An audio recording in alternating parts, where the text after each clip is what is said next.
সেনাবাহিনীর চলমান কার্যক্রম নিয়ে প্রধান উপদেষ্টা ডক্টর মোহাম্মদ ইউনূসের সাথে সাক্ষাৎ করেছেন সেনাপ্রধান জেনারেল ওয়াকারুজ্জামান। এই মুহূর্তে একটা ক্রান্তিকাল পার করছে বাংলাদেশ, কিন্তু বর্তমান সিচুয়েশনকে কভার করতে হলে পুলিশের বিপরীতে সেনাবাহিনীর অবস্থানটাই আসলে শক্তিশালী।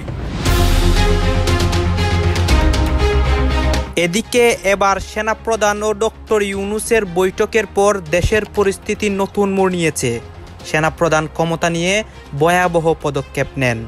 কপালকুলে শেখ হাসিনার সমন্বয়ক উপদেষ্টা ডক্টর ইউনূস আছেন ভয়ঙ্কর আতঙ্কে। ডক্টর ইউনূসের প্রতি বহির্বিশ্বের যে চাপ আসতেছে এবং বাংলাদেশে যে চাপ আছে, ডক্টর ইউনূস চাচ্ছে অনেক আগে থেকেই পদত্যাগ করতে, কিন্তু ডক্টর ইউনূসকে বৈষম্য বিরোধী ছাত্র আন্দোলনের কিছু ছাত্র এবং জাতীয় নাগরিক পার্টি যে দলটা হয়েছে তারা তাকে পদত্যাগ করতে দিচ্ছে না। 3টে দিনও পড়েনি, এরই মধ্যে বাংলাদেশের প্রধান উপদেষ্টা ইউনূস মিয়া তার দম শেষ হয়ে গেছে। কি করে শেষ হয়ে গেল? বাংলাদেশের ক্ষমতার কেন্দ্রবিন্দুতে দুজন ব্যক্তি উল্লেখযোগ্য, তাদেরকে ঘিরেই ক্ষমতা আবর্তিত হচ্ছে। একজন হচ্ছেন অন্তর্বর্তী সরকারের প্রধান উপদেষ্টা ডক্টর মোহাম্মদ ইউনূস, আরেকজন হচ্ছেন সেনাপ্রধান ওয়াকারুজ্জামান। হাজারো মানুষের প্রাণের মধ্য দিয়ে, রক্তের উপর দিয়ে 5 আগস্টের পর পরিবর্তিত বাংলাদেশে সবচেয়ে বেশি লাভবান হয়েছেন কোন ব্যক্তি? ভয়ঙ্করভাবে লাভবান সেই ব্যক্তির নাম হচ্ছে অধ্যাপক ডক্টর মোহাম্মদ ইউনূস, আমাদের প্রধান উপদেষ্টা। দেশের অবস্থা যখন নাজুক, আইন শৃঙ্খলা পরিস্থিতি ভেঙে পড়েছে, ঠিক সেই সময় আমরা দেখলাম সেনা প্রধান উপদেষ্টার সঙ্গে দেখা করলেন। প্রধান উপদেষ্টার সঙ্গে সেনা প্রধান যে সময় দেখা করেছেন, যে ছবি গণমাধ্যমে প্রকাশিত হয়েছে, সেই ছবিতে যে দৃশ্য আমরা দেখছি তাতে সেনা প্রধান এবং প্রধান উপদেষ্টা দুজনের কাউকেই হাস্যোজ্জ্বল দেখা যায়নি। দুজনের মুখই ভার ছিল এবং চিন্তামগ্ন ছিলেন দুজনে। তার মানে তাদের মধ্যে সিরিয়াস অনেক কথা হয়েছে। হ্যাঁ, তাদের বৈঠকের মধ্যে অনেক সিরিয়াস কথা হয়েছে এবং সেই বৈঠকটির পর দেশের মধ্যে তুলপাড় কাণ্ড হয়েছে। দর্শক শ্রোতা, সেনাপ্রধান এবং ডক্টর ইউনূস একটা বৈঠক করেছেন এবং এই বৈঠকটা তারা কিন্তু দেশকে কিভাবে স্বাভাবিক করবেন এবং তাদের বিভিন্ন পরিকল্পনা নিয়ে করেছেন এবং সেই পরিকল্পনা ইতিমধ্যে ফাঁস হয়েছে এবং এইগুলা দেখে সারা বিশ্ব অবাক হয়েছে। দর্শক শ্রোতা, দেশের সর্বশেষ অবস্থা কোন জায়গায় গিয়ে দাঁড়ায় এবং সেনাপ্রধান ক্ষমতা নিয়ে কি করবে, সে কিন্তু নতুন নতুন পদক্ষেপ নিবে এবং সেই পদক্ষেপগুলা আপনাদেরকে এক এক করে দেখাবো। ডক্টর ইউনূসের উপর কী প্রভাব পড়ে, শেখ হাসিনার কপাল কিভাবে খুলে এবং তাকে কিভাবে দেশেও আনা হয়, সব কিছু দেখতে পারবেন এই একটি ভিডিওতে। আপনাদের মনে যতগুলো প্রশ্ন রয়েছে সকল প্রশ্নের উত্তর পেয়ে যাবেন। আসুন দর্শক, আপনাদের জন্য যে ইম্পর্টেন্ট ক্লিপগুলো রেডি করেছি সেইগুলোকে দেখে আসি এবং ভিডিও শেষে আমাদের গুরুত্বপূর্ণ মন্তব্য করি। বাংলাদেশের ক্ষমতার কেন্দ্রবিন্দুতে দুজন ব্যক্তি উল্লেখযোগ্য এবং প্রধানত এই দুই ব্যক্তি, তাদেরকে ঘিরেই ক্ষমতা আবর্তিত হচ্ছে। একজন হচ্ছেন অন্তর্বর্তী সরকারের প্রধান উপদেষ্টা ডক্টর মোহাম্মদ ইউনূস, আরেকজন হচ্ছেন সেনাপ্রধান ওয়াকারুজ্জামান, জেনারেল ওয়াকারুজ্জামান এবং ডক্টর মোহাম্মদ ইউনূস।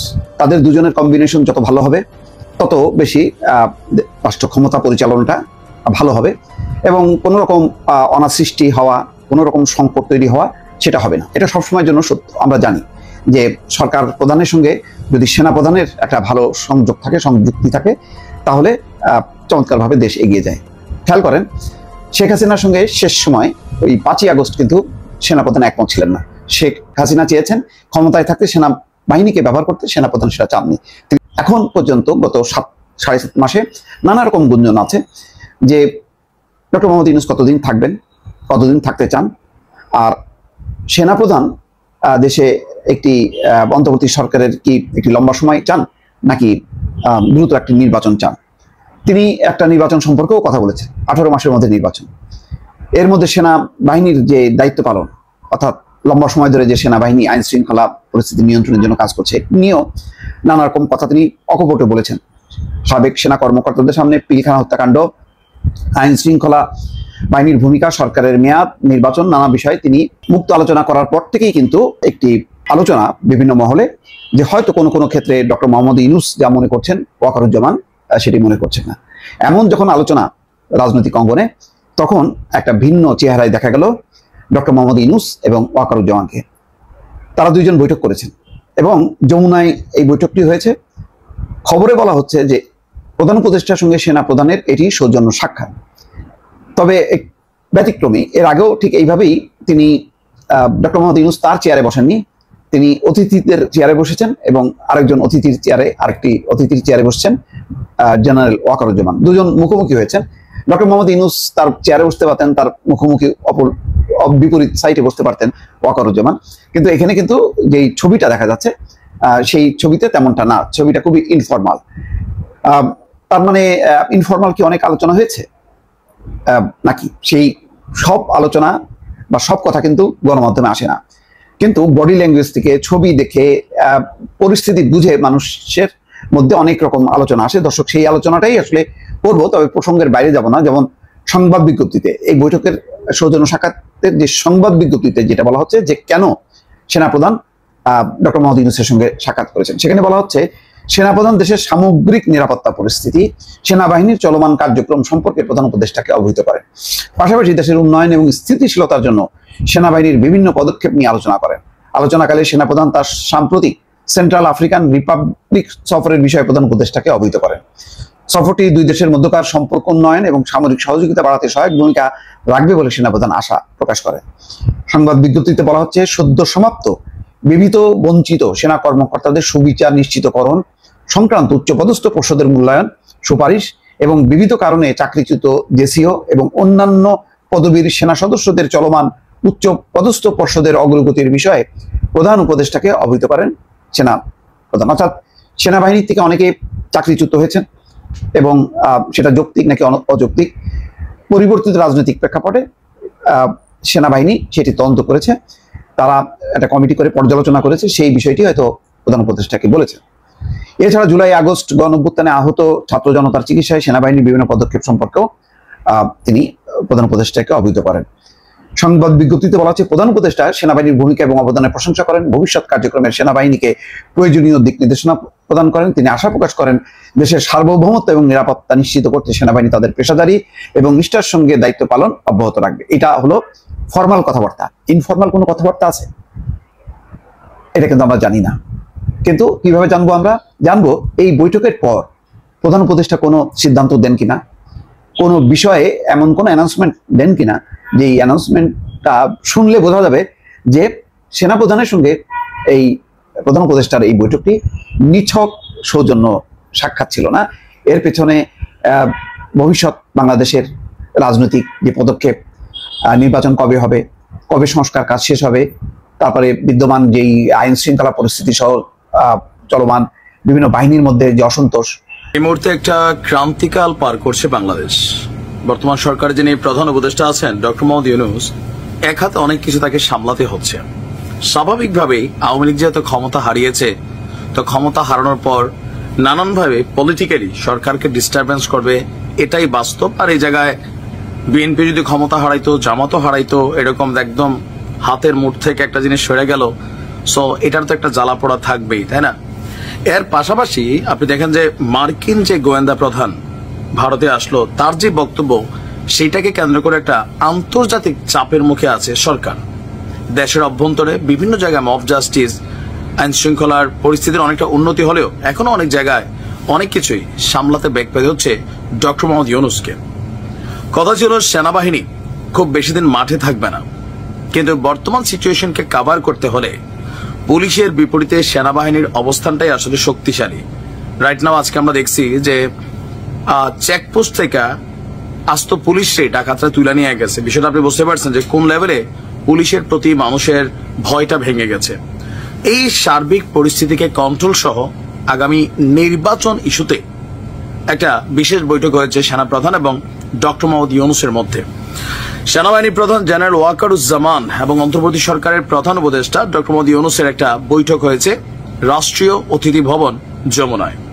আর আমাদের সেনাবাহিনীর যে জনসংযোগ পরিদপ্তর আইএসপিআর, তারা একটা সংবাদ বিজ্ঞপ্তিতে আপনার এই তথ্য জানিয়েছে। বিজ্ঞপ্তিতে বলা হয়েছে সেনাপ্রধান এই সাক্ষাতে দেশের চলমান সামগ্রিক পরিস্থিতি, নিরাপত্তা অবস্থা এবং সেনাবাহিনীর চলমান কার্যক্রম সম্পর্কে প্রধান উপদেষ্টাকে অবহিত করেছেন। আর সেনাবাহিনীরও মাঠে থাকার যে মেয়াদকাল, সেটা গেল 2 থেকে 3 দিন আগে বর্ধিত করা হয়েছে আরো 2 মাসের জন্য। পাশাপাশি দেশের উন্নয়ন এবং স্থিতিশীলতার জন্য সবচেয়ে জরুরি যেটা হচ্ছে স্থিতিশীলতা। এই স্থিতিশীলতা এই মুহূর্তে বাংলাদেশে খুবই প্রয়োজন। আর স্থিতিশীলতার জন্য আইন শৃঙ্খলা বাহিনী, সশস্ত্র বাহিনী বলেন, পুলিশ বলেন, সেনাবাহিনী বলেন, বিজিবি বলেন, প্রত্যেকের মাঠে থাকাটাই আসলে এই মুহূর্তে গুরুত্বপূর্ণ হিসাবে দেখছে সরকার। এর পাশাপাশি সেনাবাহিনী কর্তৃক গৃহীত এই যে মাঠে আছে বিভিন্ন কার্যক্রম, বিভিন্ন পদক্ষেপ নিয়েও আপনার সেনাপ্রধান ডক্টর ইউনূসের সাথে বিষয়গুলো নিয়ে আলাপচারিতা করেন। সেনাপ্রধান সাম্প্রতিক সময় সেন্ট্রাল আফ্রিকান রিপাবলিকে সফর করেছিলেন, সেই বিষয়েও প্রধান উপদেষ্টাকে তিনি জানিয়েছেন।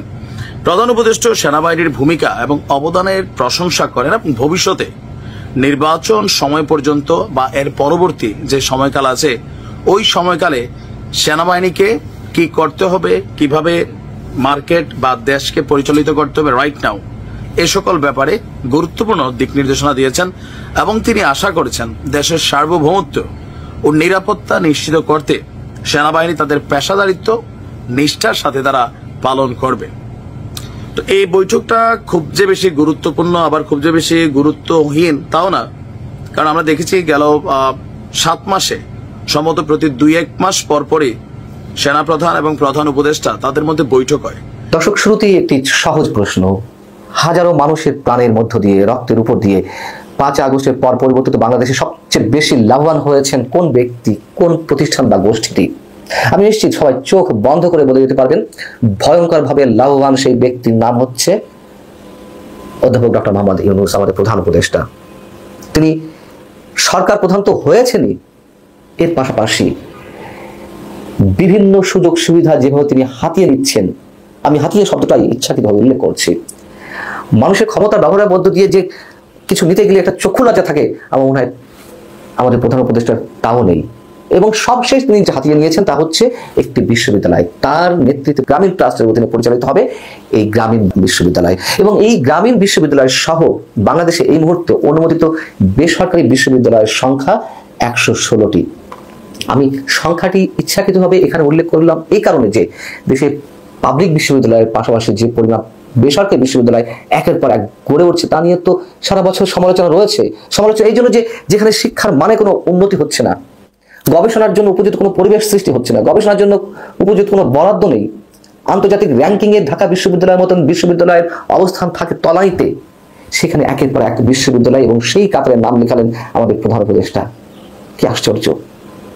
এবং সুবিধার কথা বলছিলাম, কি সুবিধা তিনি এই 7-8 মাসে নেননি। তার যে প্রতিষ্ঠান গ্রামীণ কল্যাণের কাছে এনবিআর জাতীয় রাজস্ব বোর্ডের পাওনা ছিল বা দাবি ছিল 666 কোটি টাকা, তিনি প্রধান উপদেষ্টা হওয়ার পরে এই সংক্রান্ত যে মামলাটি চলছিল সেটি হাইকোর্ট প্রত্যাহার করে নিয়েছে। হাইকোর্ট কি ভালোবাসার জায়গা থেকে প্রত্যাহার করে নিয়েছে নাকি ভয়ের জায়গা থেকে প্রত্যাহার করে নিয়েছে? শুধু এটি নয়, একের পর এক মামলা প্রত্যাহার হতেই আছে। রাষ্ট্রের আইনজীবী attorney general Mohammad Asaduzzaman doctor Mohammad ইউনূসের দুর্নীতি দমন কমিশনে একটি মামলাকে কেন্দ্র করে তিনি বলেছিলেন যে প্রধান উপদেষ্টা হওয়ার পর ক্ষমতার অপব্যবহার করে দুদকের পক্ষ থেকে ডক্টর মোহাম্মদ ইউনূসের মামলা তুলে নেওয়া হয়েছে। এটা উনি চান না, উনি আইনসম্মতভাবেই এটা করতে চান। আহা, কি বড় বড় কথা! কিন্তু আমরা তো দেখলাম মামলাগুলো অটোমেটিক্যালি স্বয়ংক্রিয়ভাবে সব প্রত্যাহার হয়ে যাচ্ছে। কি কারণে? সেখানে বাধা দেওয়া হয় না। সবশেষ গ্রামীণ শক্তির যে দইয়ে যে ভেজাল সংক্রান্ত একটি মামলা ছিল বহুল আলোচিত, সেই মামলাও প্রত্যাহার করে নেওয়া হয়েছে। এবং এই জায়গা থেকে গত বছরের ডিসেম্বরে নিউ এজের সম্পাদক সিনিয়র সাংবাদিক নুরুল কবির তাকে প্রশ্ন করেছিলেন আমাদের প্রধান উপদেষ্টাকে যে আপনার বিরুদ্ধে যে মামলাগুলো চলমান ছিল তা যে একের পর এক প্রত্যাহার করে নেওয়া হচ্ছে, এটা কি আপনার ক্ষমতার জোরে আপনি যে প্রধান উপদেষ্টা চেয়ারে বসে আছেন এই কারণে? তখন তিনি বললেন না না না না, বরং উল্টোটি, আমার বিরুদ্ধে যে মামলাগুলো হয়েছিল শেখ হাসিনা সরকারের সময় সেগুলো অন্যায়ভাবে হয়েছিল, আমাকে আদালতের বারান্দায় ঘুরতে হয়েছে, কিন্তু এগুলো আইন সিদ্ধ হয়ে হচ্ছে। আচ্ছা, এখন যদি এই মামলাগুলো প্রত্যাহার আইন সিদ্ধভাবে হয় তাহলে অন্যদের বিরুদ্ধে যে অন্যায়ভাবে মামলাগুলো হয়েছে, গায়েবী মামলা বা অন্যান্য আরো অনেক ধরনের মামলা, সাধারণ মানুষ যে নানান ধরনের মামলায় পড়ে হয়রানির শিকার হচ্ছে, সেই মামলাগুলোকে প্রত্যাহার হবে? হবে না তো, হচ্ছে না তো। এবং যে কারণে শেখ হাসিনার আমরা অসম্ভব সমালোচনা করি, 2008 সালে নির্বাচনের মাধ্যমে তিনি যে ক্ষমতায় এলেন, তারপর ওয়ান রিভের সরকারের সময় যে মামলাগুলো শেখ হাসিনার বিরুদ্ধে ছিল এবং খালেদা জিয়ার বিরুদ্ধে ছিল, খালেদা জিয়ার বিরুদ্ধে মামলাগুলো ঠিকই চলমান রইল, শেখ হাসিনার বিরুদ্ধে মামলাগুলো প্রত্যাহার করে নেওয়া হলো। একইভাবে বিএনপির নেতাকর্মীদের নামে যে মামলাগুলো ছিল সেগুলো চললো, আওয়ামী লীগের নেতাকর্মীদের নামে যে মামলাগুলো ছিল সেগুলো প্রত্যাহার করে নেওয়া হলো। আমরা তো সমালোচনা করি। এখন কি করছে আমাদের প্রধান উপদেষ্টা? এর বাইরে তিনি যে সুযোগ সুবিধাগুলো নিয়েছেন, একে একে বলতে গেলে তো অনেক লম্বা হয়ে যাবে এই কন্টেন্ট, কয়েকটা বলি। আরেকটা হচ্ছে গ্রামীণ ব্যাংক 5 বছরের জন্য কর অব্যাহতি সুবিধা পেয়েছে, ট্যাক্স হলিডে সুবিধা পেয়েছে, অর্থাৎ 5 বছরের জন্য গ্রামীণ ব্যাংকে কোনো ধরনের ট্যাক্স দিতে হবে না। কি সুন্দর! গ্রামীণ ব্যাংকে সরকারের যে শেয়ার ছিল 25%, নতুন আইন সংশোধন করা হচ্ছে নতুন করে, সেখানে সরকারের শেয়ার নামিয়ে আনা হচ্ছে 5% মাত্র। এবং এই সংশোধিত আইনে আপনারা তো দেখলেন এখানে কি কথা হচ্ছে, অনেকেই কিন্তু অনেক কথা বলতেছে, অনেকে আলোচনা করতেছে, অনেকে সমালোচনা করতেছে দেশের বিভিন্ন অবস্থা এবং দেশের বিভিন্ন পরিস্থিতি, বিশেষ করে সেনাপ্রধান এবং ডক্টর ইউনূসের যে একটা বৈঠক হয়েছে সেই বৈঠকের মধ্যে কী কী কথা হয়েছে এবং এই বিষয়গুলো নিয়েই অনেকে আলোচনা করে, অনেকে সমালোচনা করে। দর্শক শ্রোতা, সেনাপ্রধান কিন্তু তিনি বারবার চান যে আমাদের দেশটাকে রক্ষা করতে এবং তিনি কিন্তু জানপ্রাণ দিয়ে চেষ্টা করেন। গত কিছুদিন আগেও একটা বক্তব্য দিয়েছিলেন, সেই বক্তব্য থেকেও কিন্তু আমরা বুঝতে পেরেছি। দর্শক শ্রোতা, এখনও কিন্তু সেই পদক্ষেপগুলাই নেবেন। গাইজ, এতক্ষণ আপনাদেরকে যা কিছু দেখিয়েছি সব কিছু কিন্তু আমরা সোশ্যাল মিডিয়া থেকে সংগ্রহ করছি, এখানে আমাদের নিজস্ব কোনো মন্তব্য নেই বা নিজস্ব কোনো সিদ্ধান্ত নেই। এইসব দেখে আপনাদের কি মনে হচ্ছে এবং আপনাদের মন্তব্য কী, এইটা আপনারা অবশ্যই কমেন্ট বক্সে লিখে যাবেন। এবং আপনাদের কাছে আমাদের একটা রিকোয়েস্ট থাকবে, আপনারা যদি আমাদের চ্যানেলের নতুন দর্শক হয়ে থাকেন, চ্যানেলটি সাবস্ক্রাইব করবেন এবং পাশে থাকা বেল বাটনটি বাজাবেন, যাতে করে নেক্সট ভিডিওটা সবার আগে আপনাদের কাছে পৌঁছায়। ধন্যবাদ।